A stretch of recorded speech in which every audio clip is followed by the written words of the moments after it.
بسم اللہ الرحمن الرحیم۔ صلی اللہ علیہ وآلہ وسلم۔ صلی اللہ علی سیدنا محمد۔ تمام اہل اسلام کو السلام علیکم۔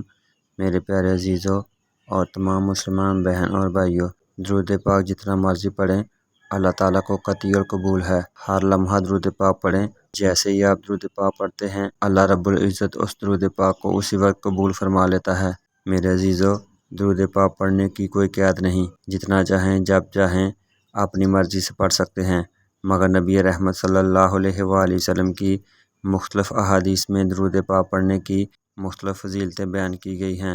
جیسا کہ اگر ایک بندہ ایک مرتبہ درود پاک پڑھتا ہے، اللہ تعالیٰ اس پر 10 رحمتیں نازل فرماتا ہے، اس کے 10 گناہ مٹا دیتا ہے، اس کے 10 درجات بلند فرما دیتا ہے، اور اس کو 10 غلاموں کے برابر آزاد کرنے کا ثواب دیا جاتا ہے۔ میرے عزیزوں، درود پاک کو عام معمول میں پڑھنے اور محبت سے پڑھنے میں بہت زیادہ فرق ہے۔ اس لیے جب بھی درود پاک پڑھا جائے تو نبی رحمت صلی اللہ علیہ وآلہ وسلم کے روضہ مبارک کا تصور کر کے درود پاک پڑھیں۔ بعض بزرگان دین نے فرمایا کہ کم از کم ہمیں صبح و شام دونوں وقت کو ملا کر 300 مرتبہ درود پاک پڑھنا چاہیے۔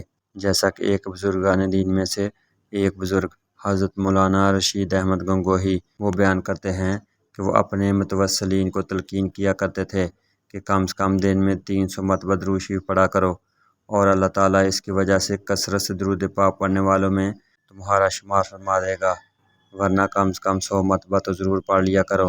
اللہ تعالیٰ ہم سب کو درود پاک پڑھنے کی توفیق عطا فرمائے، آمین۔